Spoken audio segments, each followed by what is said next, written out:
नमस्कार, आप देख रहे हैं द संकेत लाइव और आज हम बात करेंगे उस फिल्म विवाद की जिसने रिलीज से पहले ही सियासी और सामाजिक तूफान खड़ा कर दिया है। मामला जुड़ा है फिल्म घूसखोर पंडित के टाइटल से, जिस पर पंडित और ब्राह्मण समाज ने कड़ा विरोध दर्ज कराया है।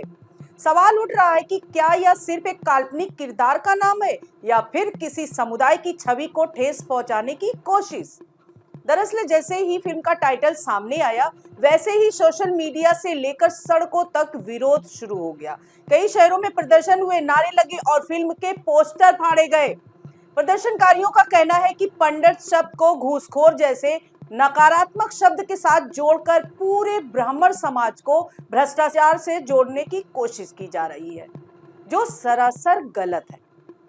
लोगों की मांग साफ है, या तो फिल्म का टाइटल बदला जाए या फिर फिल्म पर पूरी तरह से प्रतिबंध लगाया जाए। अब इस बढ़ते विवाद के बीच फिल्म मेकर नीरज पांडे ने पहली बार सार्वजनिक रूप से अपनी चुप्पी तोड़ी है। उन्होंने सोशल मीडिया पर पोस्ट कर कहा कि यह फिल्म एक काल्पनिक पुलिस ड्रामा है और इसका किसी जाति, धर्म या समुदाय से कोई लेना देना नहीं है। उनके मुताबिक पंडित शब्द सिर्फ एक फिक्शनल कैरेक्टर का बोलचाल वाला नाम है, ना कि किसी समाज का प्रतिनिधित्व। नीरज पांडे ने यह भी कहा कि बतौर फिल्म मेकर वह हमेशा जिम्मेदारी के साथ कहानियां कहते। उनका मकसद किसी की भावनाओं को ठेस पहुंचाना नहीं, बल्कि ऐसी कहानियां दिखाना है जो समाज को सोचने पर मजबूर करे। उन्होंने ये स्वीकार किया कि टाइटल से कुछ लोगों की भावनाएं आहत हुई हैं और इसी वजह से फिलहाल उन्होंने फिल्म से जुड़ा सारा प्रमोशनल कंटेंट हटा दिया गया। लेकिन सवाल यही है कि क्या सिर्फ प्रमोशन हटाने से मामला शांत हो जाएगा, क्योंकि दूसरी तरफ उत्तर प्रदेश सरकार इस मुद्दे पर सख्त रुख अपना चुकी है। यूपी सरकार ने इस फिल्म के खिलाफ एफआईआर दर्ज करने का आदेश दे दिया है। हजरतगंज थाने में केस दर्ज हुआ है जिसमें कहा गया है कि ये टाइटल सामाजिक सौहार्द बिगाड़ सकता है और एक समुदाय को निशाना बनाता है। थाना हजरतगंज सेंट्रल जोन जनपद लखनऊ में एक जो वेब सीरीज है घूसखोर पंडित, उसके डायरेक्टर और उनकी अज्ञात टीम के विरुद्ध सुसंगत धाराओं में अभियोग पंजीकृत किया गया है। इसके कंटेंट से ऐसा लग रहा है कि इससे जातिगत अपमान और सामाजिक आक्रोश और शांति भंग होने की आशंका है। इन सबको देखते हुए इस पे सुसंगत धाराओं में अभियोग पंजीकृत करके अग्रिम विधिक कार्रवाई की जा रही है। इतना ही नहीं, राष्ट्रीय मानवाधिकार आयोग यानी एनएचआरसी ने भी इस मामले में संज्ञान लेते हुए सूचना और प्रसारण मंत्रालय को नोटिस भेजा है। आयोग का कहना है कि ऐसे टाइटल समाज में किसी खास वर्ग को अपमानित करने और उन्हें लज्जित करने की भावना पैदा कर सकते हैं। यानी मामला अब सिर्फ सोशल मीडिया बहस तक सीमित नहीं रहा, बल्कि कानूनी दायरे में भी पहुंच चुका है। अब जरा फिल्म की कहानी पर नजर डालते हैं। इस मूवी में मनोज बाजपेयी एक भ्रष्ट पुलिस इंस्पेक्टर अजय दीक्षित की भूमिका में नजर आएंगे। कहानी एक ऐसे पुलिस वाले की है जो भ्रष्टाचार के दलदल में फंसा हुआ है, लेकिन किस्मत उसे अपनी गलतियों को सुधारने का एक मौका देती है।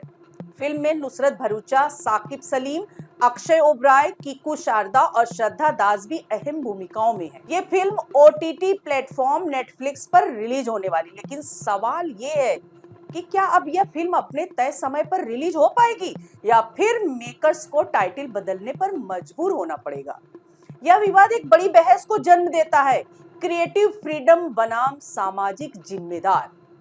फिल्म मेकर्स का कहना है कि कला को खुली आजादी मिलनी चाहिए ताकि समाज की सच्चाई को बेबाकी से दिखाया जा सके, लेकिन समाज का बड़ा वर्ग मानता है कि अभिव्यक्ति की स्वतंत्रता के साथ साथ जिम्मेदारी भी उतनी ही जरूरी है।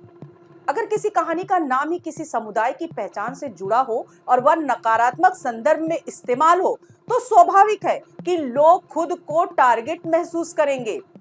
ये पहली बार नहीं है जब किसी फिल्म के टाइटल या कंटेंट को लेकर विवाद हुआ हो। इससे पहले भी कई फिल्म को नाम बदलना पड़ा, सीन काटने पड़े या रिलीज टालनी पड़ी। इस पूरे मामले में एक अहम सवाल ये है कि क्या सेंसर बोर्ड और अन्य नियामक संस्थाओं को स्क्रिप्ट और टाइटल के स्तर पर पहले ही ऐसे मुद्दों को गंभीरता से नहीं देखना चाहिए? अगर शुरुआत में ही संवेदनशीलता बरती जाए तो शायद ऐसे विवाद पैदा ही ना हो। आज स्थिति ये है कि मामला अदालत, सरकार और जांच एजेंसियों तक पहुंच चुका है। आने वाले दिनों में साफ हो जाएगा कि फिल्म का टाइटल बदलेगा या नहीं, फिल्म पर रोक लगेगी या नहीं, और क्या मेकर्स किसी तरह समझौता करेंगे। लेकिन इतना तो तय है कि घूसखोर पंडित अब सिर्फ एक फिल्म नहीं रह गई है, बल्कि ये देश में अभिव्यक्ति की आजादी, सामाजिक संवेदनशीलता और जिम्मेदारी की एक बड़ी बहस बन चुकी है। आप इस मुद्दे पर क्या सोचते हैं? क्या टाइटल बदला जाना चाहिए या फिल्म को उसी नाम से रिलीज होने देना चाहिए? अपनी राय कमेंट में जरूर बताइए। आज के लिए इतना ही। नमस्कार दोस्तों।